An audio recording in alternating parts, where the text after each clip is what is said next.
l'argumentaire dont je parlais, l'augmentation des prix au milieu des années 2003 pouvait être expliquée par les fondamentaux. J'ai pas le temps, on trouve ça partout, etc. Bon. Je passe. Même Kaz et Schiller écrivent un article là-dessus qui est très, ambigu. Hein. Vous voyez, on peut construire un argumentaire qui dit que l'augmentation en 2003, qui disent que l'augmentation des prix depuis 1995 sont conduits par les fondamentaux. Vous voyez, et d'ailleurs, quand à un moment donné, ils vont conclure à l'existence d'une bulle, mais pas à partir de l'analyse des fondamentaux, mais à partir d'une analyse de la psychologie juste pour finir sur ce point, voyez ce qu'on veut dire, c'est ça, c'est cette analyse. Donc ici, c'est les taux de défaut sur les hypothèques, et c'est cette idée d'un marché national. Je vais vite, excusez-moi, je vais passer à la suite, mais vous voyez bien qu'il se passe quelque chose ici. En fait, le marché, effectivement, les gens ont raison, il n'y a pas de marché national. Les taux vont dans les sens, et si j'avais montré les prix, qui est la prochaine, on trouvait la même chose.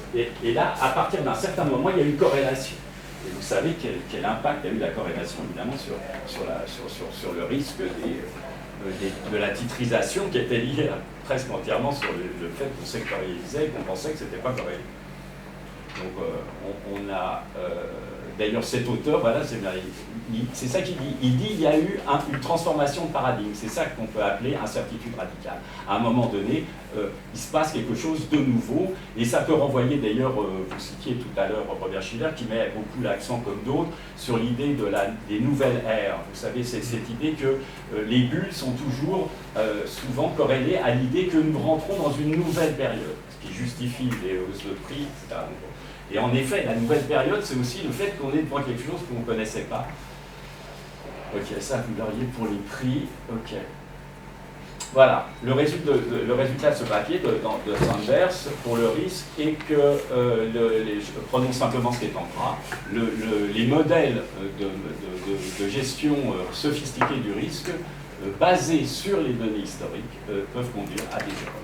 Donc voilà, c'est à ça qu'au fond, la finance concrète, les finances de marché, les financiers sont confrontés, et qu'il faut prendre en compte. Alors, Greenspan était un très bon, il a beaucoup de... Bon. Alors, juste pour finir, voilà, donc on peut dire que c'est constitué, si on essayait de penser le marché à ce moment-là, en fait, il se constitue ce qu'on peut appeler une représentation collective, une convention, que c'est ce travail que j'ai essayé d'élaborer ici, évidemment très très rapidement, dans l'idée, autour d'un certain nombre d'idées que j'ai dit, d'argumentaires, et qui apparaît bien dans l'économiste ici, qui dit qu'il existe aux États-Unis un autre mantra cher au marché immobilier aussi, à savoir que la moyenne nationale des prix du logement n'a jamais chuté sur une année entière depuis que les statistiques modernes existent. Et donc, voilà, il y a se forme une convention, et c'est ça et c'est ça que je propose d'analyser, c'est-à-dire que si on enlève, pour aller vite, j'ai pas beaucoup de temps, mais si justement on n'a plus ce support qui est la valeur intrinsèque, qu'on pourrait penser calculable, eh bien on est forcément, chacun essaye de l'analyser à sa manière. Et je pense que mon idée du marché financier, c'est que c'est une structure cognitive d'interaction qui fait naître un prix de référence. Le prix de référence, c'est le prix de marché, par définition. Et donc, il faut considérer, en quelque sorte, la contingence du prix, qui est on dirait en termes un peu pédants, qui est un fait social.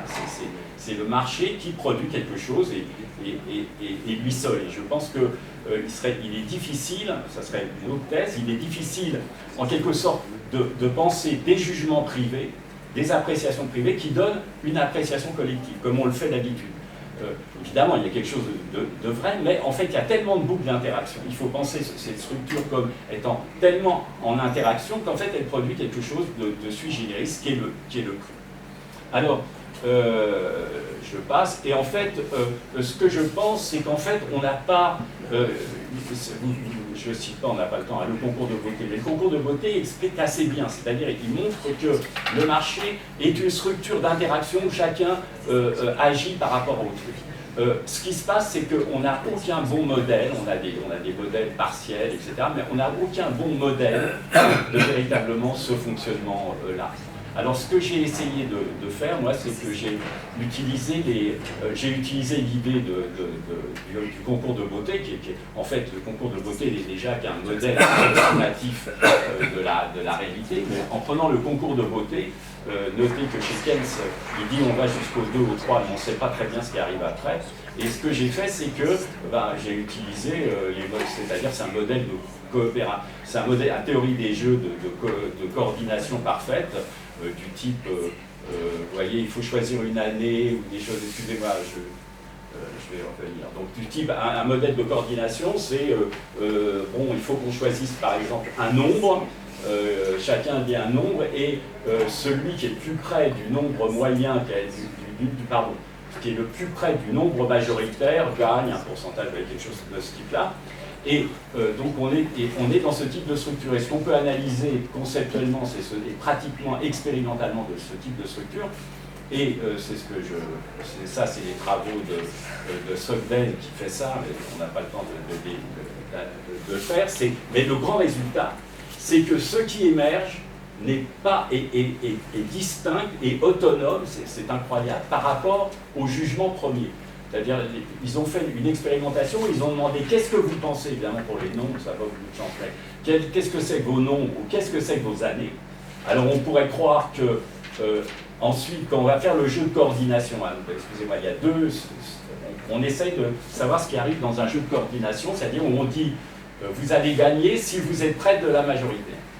Alors comment ils font? Une première idée, c'est qu'en fait les gens jugent par rapport à leur propre jugement ou à la majorité des jugements. Pour ce faire, ils ont testé le groupe, ils ont pris une partie du groupe auquel ils ont demandé, pas du tout de jouer, mais qu'est-ce qu'ils pensaient sur les nombres. Ils trouvent donc une certaine distribution de nombres et ils trouvent un nombre majoritaire. Ici, vous ne regardez pas ça, le nombre majoritaire qui est sorti, c'est 7. Avec 11% des voix. Et ensuite, quand on fait jouer les individus, en fait c'est le 1 qui sort pour des raisons qui ne sont pas très compliquées à comprendre et qui n'a pas de rapport avec le nombre des jugements privés. Et à mon avis, là, nous avons une très bonne intuition de ce que peut être un marché financier. Il produit quelque chose de sui generis parce que les acteurs, évidemment, ils utilisent leur jugement privé, mais c'est dans une dynamique où vous n'utilisez pas seulement votre jugement privé, vous utilisez aussi ce que font les autres, parce que, etc., etc., nous le savons bien. Et donc, mais en tout cas, ici, c'est ce que j'aime beaucoup, mais c'est pour ça que je le montre tout le temps, c'est que c'est compliqué à penser, et là nous avons un modèle simple, conceptuellement écrit et rigoureux, dans lequel on peut montrer que l'opinion collective qui émerge sur la base des comportements spéculaires est un nombre sui generis, qui n'a pas de rapport avec les jugements privés. Et ça, c'est un théorème qui me semble très très beau, enfin très intéressant à réfléchir, parce que c'est une structure, et il y en a d'autres comme ça, dans laquelle il y a on peut penser une véritable autonomie du collectif. C'est très difficile de penser l'autonomie du collectif. Toute notre pratique, ce qu'on fait communément, c'est qu'on pense toujours les jugements privés et l'agrégation. C'est ce qu'on fait tout le temps. Or, et c'est plus simple. Et penser quelque chose, c'est très compliqué. On se dit, mais ça ne tient pas debout. Si c'est le jugement collectif, c'est qu'il est bien la somme des jugements privés. Eh bien, ici, on a un très beau modèle qui vous montre que ce n'est pas le cas. Et c'est comme ça qu'il faut penser le marché financier. Et on peut appeler, ce que je propose, d'appeler convention ce type-là. Donc il faut analyser, évidemment, ça n'a aucun rapport, le résultat de ces marchés n'a aucun rapport avec la question de l'efficience. Comme je l'ai indiqué tout à l'heure, excusez-moi. Merci beaucoup.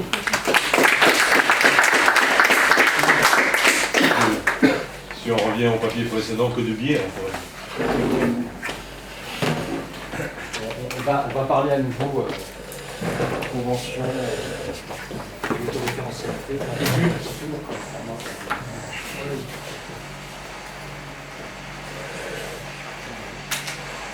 crois qu'il faudrait une demi-journée, au moins une demi-journée thématique pour alimenter le sujet, sans geler.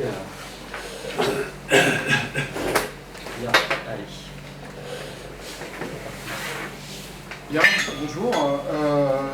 Voilà, donc aujourd'hui on va vous parler en fait d'un papier sur repenser la théorie financière face aux nouveaux enjeux sociaux. Ah non, c'est pas ça, c'est une conférence sur l'affect collectif et environnement spéculatif sur les marchés financiers. Voilà, je ne vois pas clair. Donc en fait, on s'est intéressé à la production de sentiments sur les marchés. En particulier, on est parti en fait de la formalisation d'informations incomplètes, c'est-à-dire essentiellement des rumeurs, et on a dérivé en fait sur les informations fondées sur les sentiments et sur la formalisation d'émotions. Et on s'est posé une question qui est un peu en écho avec ce qui avait été proposé précédemment, à savoir précisément comment on passe d'un état qu'on pourrait qualifier de privé, une représentation privée de sentiments ou d'émotions, à un état collectif, avec une question sous-jacente qui est la suivante. Est-ce qu'on a des états de production de sentiments collectifs? Et auquel cas, comment est-ce qu'on peut arriver à les qualifier et à les, d'une certaine manière, à les élucider? Alors, donc c'est aussi un peu en écho avec ce qui a été proposé précédemment. On est parti de la finance comportementale, donc on est parti des travaux classiques, en particulier sur la formation des bulles, donc le travail de Shiller en 2003. Donc on est revenu également sur les travaux pionniers de Kahneman et Tversky, donc sur le framing en particulier, sur la question des biais cognitifs liés à des heuristiques adaptatives. Et ensuite on est parti en quelque sorte de la critique de la rationalité que Kahneman, Slovic et Tversky en 1982, enfin la rationalité standard, ont formulée, et sur la continuation de Gilovich, Griffin et Kahneman, et donc de Kahneman en 2011, précisément des modèles probabilistes. Alors,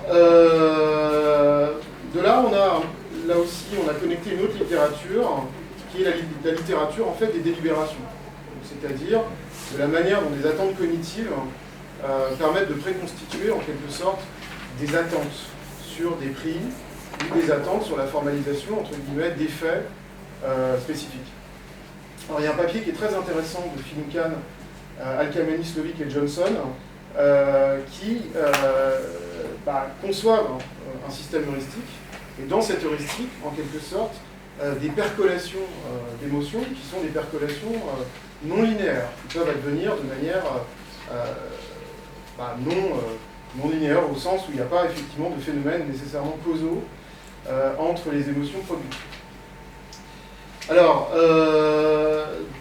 cette littérature, elle est complexe parce qu'elle est à la fois, entre guillemets, indépendante, elle se constitue en champ indépendant, puis elle se connecte, en fait, parfois pas toujours pour de très bonnes raisons, semble-t-il, avec une littérature sur l'analyse des performances chez les investisseurs. Donc le travail, en quelque sorte, de la confrontation à des situations, il y a des perceptions, des chaînes de perception, en fait, chez C.O. et Barrett, et l'impact, l'image, en fait, des traces cognitives laissées par les émotions, donc chez des psychologues en particulier, des travaux qui sont produits par des psychologues cognitivistes, et des personnes qui sont intéressées effectivement à l'analyse des schémas d'investissement. C'est le cas de ce papier, Fenton, O'Creevy-Son, Nicholson et Willman, qui s'intéressent vraiment spécifiquement à cette, non seulement à l'emprise des émotions, mais en fait à ce caractère de mapping, en quelque sorte, de sélection, de focalisation sur les éléments émotionnels qui, dans des cas à peu près normaux, n'auraient pas exercé la même influence. Donc, l'idée de ce papier a été de reprendre cette littérature et de le traduire, en fait, de l'exemplifier, de l'expliquer avec Spinoza. Alors, on est parti de la théorie des passions chez Spinoza, qui est une théorie protéiforme, puisqu'elle s'étale sur 3 textes, donc l'éthique, le traité politique et le traité théologico-politique, et qui produit des choses qui sont vraiment très éloquentes et très très intéressantes. En tout cas, c'est ce qu'on a tenté de croire. Déjà, le fait que Spinoza parle de ce qu'il appelle des affects. Donc, des affects, c'est un pouvoir, en quelque sorte, d'être modifié par des sensations ou par des sentiments. Alors Spinoza n'emploie pas spécifiquement la notion d'émotion, il joue essentiellement sur les notions d'affect, positif ou négatif, qui vont produire donc soit des passions, soit des actions. Donc, les passions, ce sont des éléments que l'on subit en quelque sorte, qui modifient un état existant, et des actions, ce sont des états en quelque sorte qu'on est capable en quelque sorte de susciter ou de produire. En sachant que ce système de cette taxinomie en quelque sorte fonctionne dans un élément très intéressant entre guillemets pour nous aussi, c'est ce que Spinoza appelle le parallélisme, c'est-à-dire qu'il y a une seule substance en fait, c'est un critique féroce du dualisme cartésien, entre deux unités substantielles, donc l'âme et le corps. Spinoza dit non, il n'y a pas de dualité substantielle, il y a un parallélisme, c'est-à-dire que ce qui se produit dans l'âme se produit dans le corps aussi, et symétriquement, au même moment, mais avec une modification. En fait, la modification s'explique parce qu'il y a deux attributs, enfin, il y a une infinité d'attributs pour Dieu, mais pour l'homme, il y a seulement deux attributs qui sont appréhensibles en quelque sorte, il y a la pensée et l'étendue. Donc le corps et la pensée en quelque sorte. Et donc, de fait, ce qui va modifier le corps va simultanément en fait modifier la pensée. Donc de là, il y a la théorie des passions, elle est assez, là encore, elle est étale en quelque sorte dans les travaux spinozistes. Mais on passe à une question qui nous a manifestement et trouve un écho dans la littérature, c'est donc celle qu'on évoquait au départ, comment on passe d'une passion privée à une passion collective. Et là, Spinoza a un concept qui est très intéressant, c'est le concept de multitude.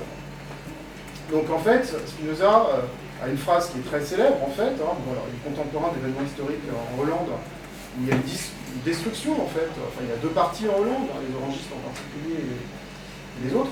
Et l'État hollandais est en train de se dissoudre. Et Spinoza va dire, voilà, en fait, il va commencer par, c'est un pionnier de l'analyse des foules. Donc il va s'intéresser à ce qu'il appelle donc un État, une constitution, un gouvernement face à une foule. Qu'est-ce que doit faire un État face à une foule? Alors qu'est-ce qu'il dit Spinoza? C'est très simple, en fait, quand il y a une foule, il y a des agitateurs. Et ces agitateurs peuvent tourner, en quelque sorte, la foule contre l'État et le détruire. Alors il pose une question importante, il dit est-ce que l'État a le droit de manipuler les passions?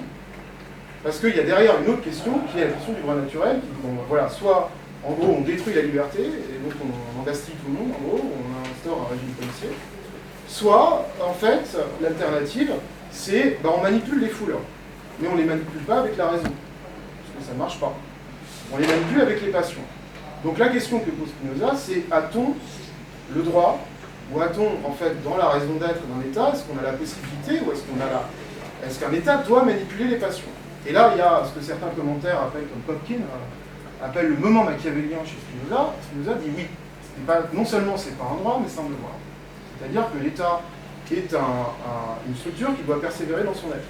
Et si l'État, en fait, n'utilise pas les passions, il arrête de persévérer dans son être parce qu'il est détruit par la foule, d'une certaine façon. Donc, ce qu'il appelle la multitude.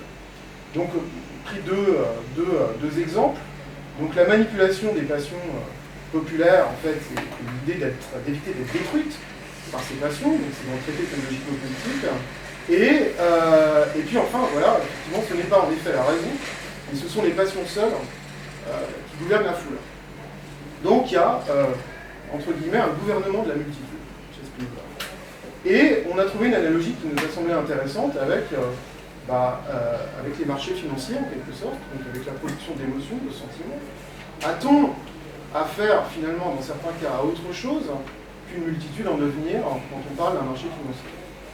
À savoir, précisément, des éléments qui vont interférer, qui peuvent être rationnels, des éléments qui sont essentiellement passionnels, et un mode de gouvernement des foules, un mode de gouvernement potentiel des marchés, qui pourrait être passionnel. Qui pourrait être, c'est l'hypothèse en tout cas qu'on fait bien en décalage avec l'idée effectivement d'une maximisation de la logique effectivement d'intérêt. Et avec l'idée qui nous a intéressé, c'est ce fameux passage entre les passions privées et les passions collectives, en quelque sorte, et ce qui avait été montré avant, à savoir une hétérogénéité radicale, même si on a affaire à des passions, entre les passions qui se produisent en quelque sorte à l'échelle d'un individu, à l'échelle d'une substance individuelle, et un régime, puisque c'est un vocabulaire en vogue un régime de passion collective qui est forcément quelque chose d'une autre nature et qui s'explique effectivement d'une manière totalement différente. Je vais revenir, j'enchaîne. Alors, depuis que j'ai pris connaissance de quelques travaux sur l'économie politique spinoziste, je me suis dit que c'était toujours bien d'avoir un bon spinoziste sous la main. Ça tombe bien, j'en ai un, je le garde, il partage mon bureau, donc voilà, c'est pour ça qu'on a eu cette idée. Alors, vraiment pour enchaîner sur cette idée, alors, quand on se place, quand on se positionne dans un cadre qui est hors cadre de l'efficience, et aussi hors cadre de la finance comportementale, effectivement, on ne peut plus concevoir les phénomènes d'emballement spéculatif de la même façon. Ça n'est plus finalement le creusement progressif, un écart progressif entre une valeur fondamentale qui est difficilement calculable pour les raisons qu'on a évoquées tout à l'heure et la dynamique de marché, c'est un régime d'affect particulier qui porte une dynamique de prix à un moment donné. Et donc l'éclatement d'une bulle, dans ce cas-là, ce sera une bifurcation dans le régime collectif des affects de la finance. Alors, on a essayé de voir comment on pouvait étudier ces régimes passionnels, comment on peut les identifier, comment on peut les mesurer potentiellement. Donc là, c'est tout un travail qui commence, hein, on a beaucoup de choses à faire, mais on voulait vous soumettre quelques pistes. Donc, on se situe, comme le disait André tout à l'heure, dans un contexte d'incertitude radicale hein, sur le futur, et notre hypothèse de travail, c'est de dire que alors, j'emploie, vous voyez, les termes qui ont été employés à différentes époques. Si vous avez parlé plutôt de passion ou d'affect, aujourd'hui, avec les psychologues, on parle beaucoup plus facilement d'émotions. Donc, dans quelle mesure les émotions, passion, affect collectifs, c'est ça qui est important pour nous, influencent les comportements des investisseurs et impactent les dynamiques de marché. Et il ne faut pas oublier qu'il y a aussi un phénomène de rétroaction, André en a parlé, c'est-à-dire que le marché lui-même, dans sa capacité à produire de manière endogène une dynamique, eh bien, devient en quelque sorte une instance autonome d'évaluation. Et pour reprendre le terme de Philippe sur la puissance de la multitude, eh bien, l'opinion collective ou l'opinion majoritaire, en tant qu'elle est l'expression de cette puissance de la multitude, va affecter en retour les régimes émotionnels ou passionnels qui sont potentiellement identifiables dans certains récits ou dans certains articles de presse, hein, on en parlera après. Alors, j'ai repris ici une espèce d'idéal type de bulle. Alors, c'est Jean-Claude Rodrigue, je pense que c'est un géographe canadien qui avait travaillé un petit peu sur les problématiques financières et qui a essayé de styliser un peu les choses en disant voilà, en gros, une bulle, c'est ça. Ça se traduit systématiquement de la même façon, avec plusieurs phases. Alors, je vous laisse découvrir les différentes phases qui sont proposées dans ce graphique, mais globalement, on a systématiquement au moins trois points saillants, trois éléments saillants. La nature des investisseurs qui investissent le marché, d'abord ce qu'on appelle le smart money, ensuite les institutionnels et ensuite le grand public, si je puis dire. Deuxième point saillant, l'accompagnement de ces phases par une succession, alors il y a beaucoup de travaux sur les sentiments en finance comportementale aussi, donc on peut appeler ça sentiment, état émotionnel ou régime passionnel ou régime d'affect pour nous. Donc là, vous voyez, enthousiasme, cupidité, illusion, déni, peur, etc. Donc tous ces sentiments, toutes ces sensations, toutes ces émotions qui traversent les investisseurs. Et troisième point saillant, le rôle clé joué par les médias dans l'émergence d'un nouveau paradigme. Et ça, André, on retrouve ça systématiquement dans toutes les bulles qui ont été identifiées comme telles a posteriori, c'est-à-dire this time is different. À chaque fois, il y a un nouveau paradigme qui émerge, et ce qui permet de justifier, de légitimer les niveaux de valorisation, qui d'ailleurs à un moment ne peuvent plus être rationalisés, etc. Alors, vous voyez, là c'est la dot-com, hein, la bulle de dot-com, évidemment, qui est une grande bulle financière à la fin des années 90. Et bon voilà, on a bien cette configuration telle que l'avait proposé Rodrigue.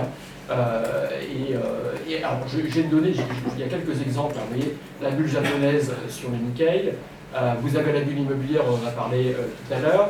Alors, je les passe rapidement parce qu'elles ont toutes la même configuration. Hein. Les deux bulles chinoises qui sont plus récentes et qui ont été récemment analysées justement sous ce prisme-là, et la bulle du Bitcoin, par exemple. J'aurais pu citer aussi la bulle des tulipes au XVIIIe siècle, du XVIIe siècle. Enfin bref, on a toujours la même configuration. Donc on s'est dit, il y a donc quelque chose à faire sur la manière dont on peut structurer en fait les différentes phases qui caractérisent ces bulles. Alors, on est parti de travaux récents qui sont issus de Tafler, Bellotti et Agarwal. Donc c'est des chercheurs britanniques qui sont allés sur cette littérature-là et qui ont essayé de comprendre dans quelle mesure les récits populaires, ce qu'on appelle les cover stories, les narratives à la Schiller, eh bien, influencent ce qu'eux appellent la dynamique passionnelle des acteurs sur les marchés, et en particulier dans les épisodes de bulles financières. Nous, on va se concentrer sur les épisodes de bulles financières, mais on pourrait tout à fait élargir l'analyse pour essayer de comprendre ce qui se passe en régime, si je puis dire. C'est-à-dire que là, la bulle, c'est un épisode particulier, mais en régime, on peut imaginer qu'il y ait les mêmes propriétés. Donc, l'idée, c'est de rendre compte de la trajectoire d'une bulle de prix en proposant une catégorisation en différentes phases, ce que nous, on appelle volontiers des séquences passionnelles, amenant à l'émergence de la bulle, son accélération et son retournement. Alors voilà, donc Aliber et Kindleberger, dans la dernière édition du bouquin Mania, avaient déjà identifié ces fameuses phases. Donc là, je les ai positionnées sur la bulle des dot-com pour avoir une visualisation qui soit parlante. Alors, je ne vais pas trop entrer dans le détail des phases. Ce que je peux simplement vous dire, c'est que à chaque phase correspond un état passionnel spécifique. Alors, si on reprend le vocabulaire de Spinoza, les passions joyeuses et les passions tristes, qu'il faudra catégoriser. Alors, je vous enverrai les diapos, j'ai décrit les différentes comment dirais-je, phases qui caractériseraient selon nous toute bulle financière. Donc, il y a toujours l'idée d'une innovation économique et financière, ce que Tafler appelle la focalisation sur un objet fantastique. Bon. Eux, ils s'inspirent aussi de la littérature analytique, psychanalytique, donc c'est une autre lecture, mais c'est un peu comme ça qu'ils conçoivent les choses. Dans une logique spinoziste, ce que Tafler appelle l'excitement, donc qui est une des caractéristiques des premières phases de la bulle, serait assimilable au désir. Alors, Philippe en dira peut-être davantage tout à l'heure.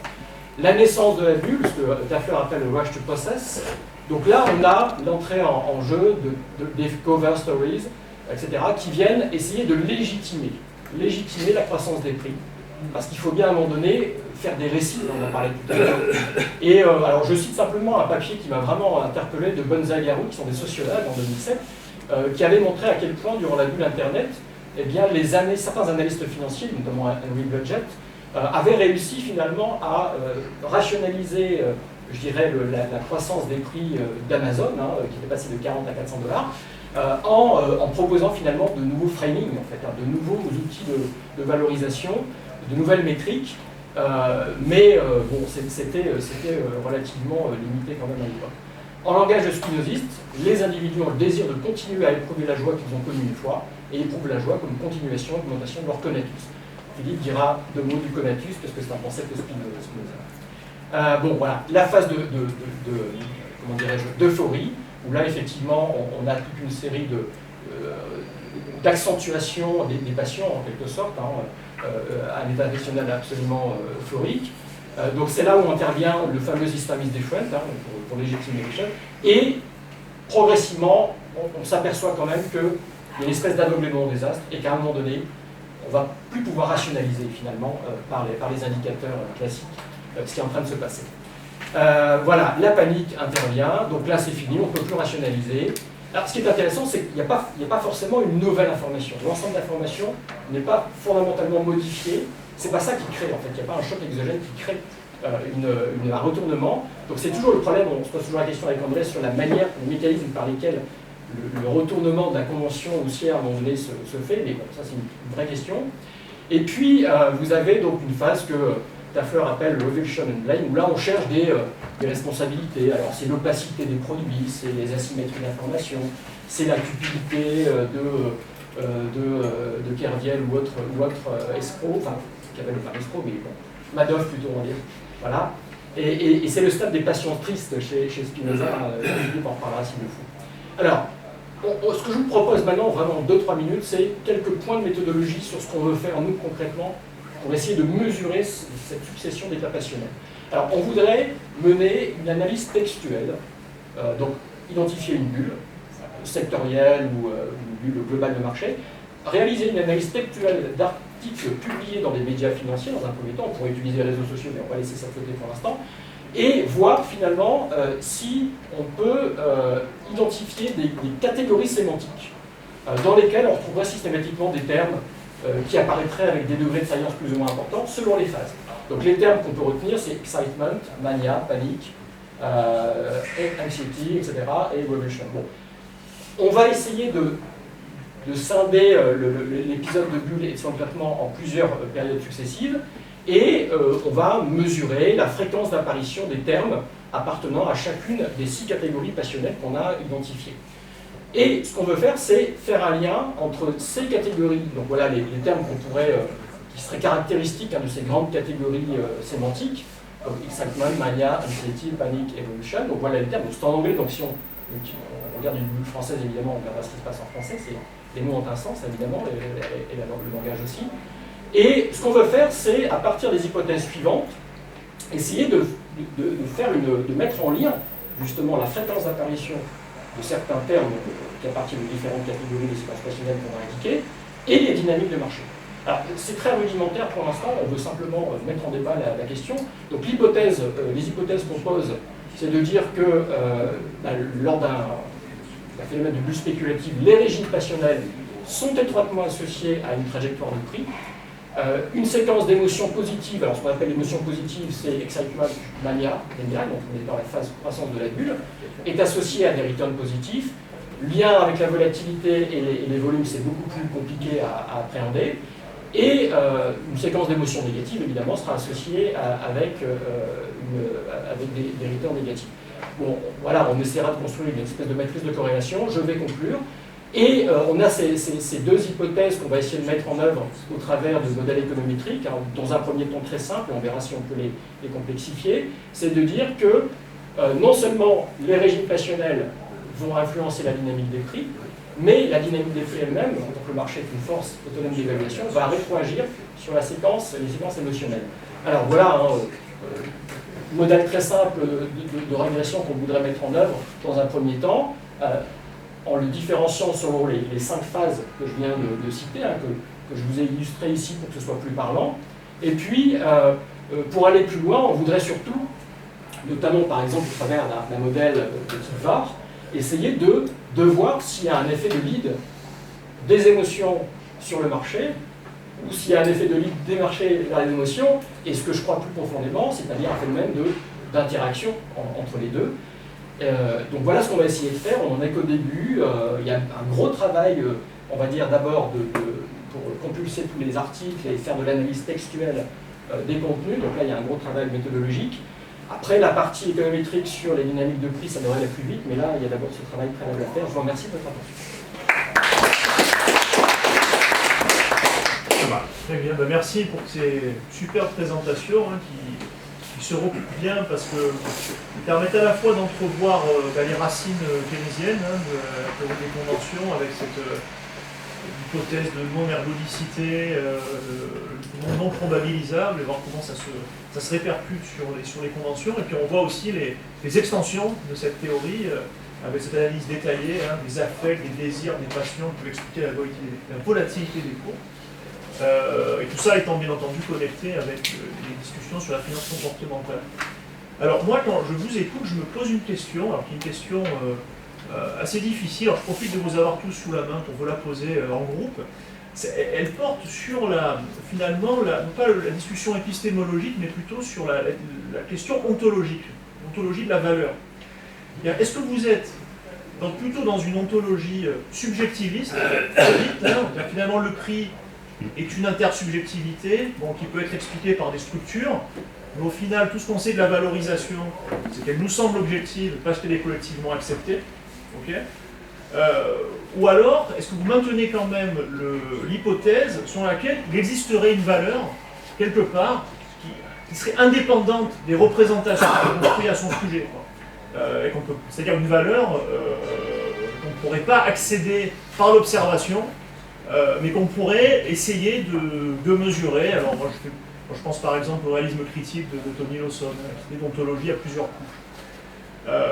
Voilà, je crois que c'est une question importante, parce que ça va affecter, ça va déterminer à la fois les choix méthodologiques en économie et puis aussi la discussion sur la politique économique. Je prends un exemple qui nous concerne avec Christophe, hein, c'est sur les discussions sur l'impact écologique aujourd'hui qu'on essaye de mesurer. Est-ce qu'en fait, il faut s'entêter à essayer de mesurer la vraie valeur réelle et indépendante, qui peut être pour le coup, comme vous l'expliquez, complètement différente des prix observés, hein, ou alors est-ce qu'on dit finalement on maintient cette relation de correspondance entre les prix et les valeurs, et puis de toute façon tout est psychologique, tout est relatif, tout est affaire de convention. Donc voilà, je pense que c'est une question que je me pose, et j'aimerais bien avoir votre avis. Alors, tout de suite, premier temps de réponse, je crois que la question est absolument fondamentale, je voulais aller dans la même direction. D'accord. Donc voilà, très bien. En fait, je suppose qu'on y répond de deux manières, c'est-à-dire que soit on revient sur le débat qui existe entre les formes de constructivisme, celui à la Berger-Lippmann ou celui à la Lawson, où là, effectivement, il y a une intentionnalité vers l'objet, c'est-à-dire qui est un prix. Et du coup, cette intentionnalité, elle est forcément construite de manière permanente. En fait, construite, reconstruite de manière permanente, jusqu'à arriver à une construction collective. L'éternelle question épistémologique étant ce passage précisément à ce qu'on appelle la sensei data privée, enfin, l'élément privé, un élément collectif. Mais effectivement, ce constructivisme radical, en quelque sorte, ne produit pas de résultat. Il produit un résultat qui est lui-même intangible. C'est-à-dire qu'il n'est pas épistémologiquement pas faire grand-chose. Et puis, il y a un processus qui est quelque chose d'une attitude un peu plus modérée, qui consiste à aller vers un constructivisme ou un temps qui peut se terminer par des conventions, qui peut se terminer par des objets d'une forme de consensus, en quelque sorte, autoproduits, et qui constitue un peu une butée, si on peut dire. Donc, à la limite, une des réponses, c'est de dire qu'à un moment donné, on arrête de s'interroger sur l'objet, on regarde l'ontologie en devenir, et puis une fois qu'on a acquis un prix, une structure collective, on s'arrête là. On arrête de se poser des questions sur